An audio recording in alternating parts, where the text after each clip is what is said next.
জুবিন গাৰ্গক শ্ৰদ্ধাঞ্জলিৰে পাকা বেতবাৰীত শুভাৰম্ভ হোৱা তাৰক ব্ৰহ্ম মহানাম যজ্ঞৰ সফল সমাপ্তি।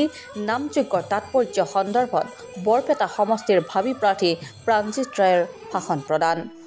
বৰপেটা জিলা তথা ২৪ নং বৰপেটা বিধানসভা সমষ্টিৰ অধীনস্থ ৬৯ নং খুন্দৰীদিয়া গাঁও পঞ্চায়তৰ অন্তৰ্গত পাকা বেতবাৰী শিৱ মন্দিৰ প্ৰাংগণত যোৱাবেলিৰ দৰে এইবেলিও ১৫ নৱেম্বৰৰ পৰা ১৯ নৱেম্বৰলৈ ৫ দিনীয়া বৰ্ণাঢ্য মাংগলিক কাৰ্যসূচীৰে একাদশ বাৰ্ষিক শ্ৰী শ্ৰী অসন্ত তাৰক ব্ৰহ্ম মহানাম যজ্ঞ তথা অষ্টকালীন লীলা কীৰ্তন মহোৎসৱ হাৰ্থব জুবিন গাৰ্গক শ্ৰদ্ধাঞ্জলি জ্ঞাপনৰ মাজেৰে সুকলমে বুধবাৰে সমাপ্ত হয়।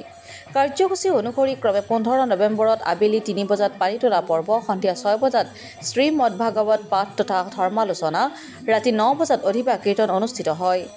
একেদৰে ১৬ নৱেম্বৰত পুৱা ৬ বজাৰ পৰা ২৪ ঘণ্টা ব্যাপী অখণ্ড তাৰক ব্ৰহ্ম মহানাম যজ্ঞ, ১৭ নৱেম্বৰত পুৱা ৬ বজাৰ পৰা অষ্টকালীন লীলা কীৰ্তন, ১৮ নৱেম্বৰত ৰাতিপুৱা ১০ বজাৰ পৰা পদাৱলী কীৰ্তন, ভোগৰতী তথা মহাপ্ৰভুৰ প্ৰসাদ বিতৰণৰ লগতে ১৯ নৱেম্বৰত কুঞ্জভংগ তথা মহন্তক বিদায় দিয়া হয়।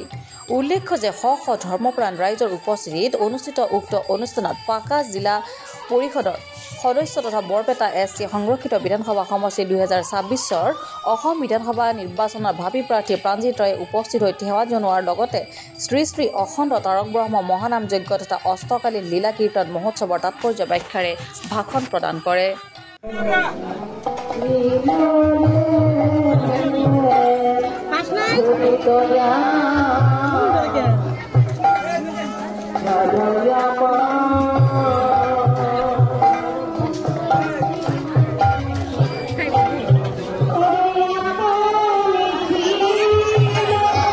যি ২৪ নং বৰপেটা বিধানসভা সমষ্টিৰ অন্তৰ্গত পাকা বেতবাৰী গাঁৱত চলি থকা অখণ্ড তাৰক ব্ৰহ্ম নামযজ্ঞ অনুষ্ঠানত উপস্থিত হৈ বৃন্দাবন সদৃশ এই অনুষ্ঠানত ভক্তবৃন্দৰ মাজত বহি অলপ সময় হৰিৰ নাম শ্ৰৱণ কৰোঁ।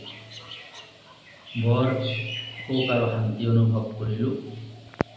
যিয়ে নহওক, যিহেতু কলিৰ যুগত মানৱ জীৱৰ উদ্ধাৰৰ একমাত্ৰ পথ হৰিৰ নাম, সেয়ে মই সকলো সনাতনী হিন্দু ৰাইজক মই অনুৰোধ কৰিম যে আমি পবিত্ৰ মনেৰে সকলোৱে হৰিৰ নাম ল'ব লাগে আৰু শ্ৰৱণ কৰিব লাগে। আমাৰ কাৰ্যসূচী হ'ল ৫ দিনীয়া। কেনেকুৱা কাৰ্যসূচী? আমাৰ ইয়াত কাৰ্যসূচী হ'ল প্ৰথম দিন আমাৰ মাংগলিক কাৰ্য, অধিবাস কীৰ্তন, ভাগৱত পাঠ, ধৰ্মালোচনা। দ্বিতীয় দিন নাম সংকীৰ্তন, তৃতীয় দিন অষ্টকালীন লীলা কীৰ্তন অৰ্থাৎ পদাৱলী, আৰু চতুৰ্থ দিন আমাৰ মহোৎসৱ, আৰু পঞ্চম দিন হ'ল আমাৰ কুঞ্জভংগ বুলি কয়। এনে কেনেকুৱা সমাগম হৈছে? কেনেকুৱা সমাগম হৈছে মানুহৰ? ইয়াত আমাৰ মানুহৰ সমাগম ভালেখিনি মানুহ হৈছে, প্ৰায় ২-৩ হাজাৰ আমাৰ ভক্তবৃন্দ আপনি কি আপনাৰ ইয়াৰ সমিতিৰ কিবা হয় নেকি? আপনি কি হয় ইয়াৰে? মই মানে আমাৰ সমিতি কাৰ্যকৰী সমিতিৰ সভাপতি। গাঁওখনৰ নাম কি? আপনাৰ স্থানটো কি? আমাৰ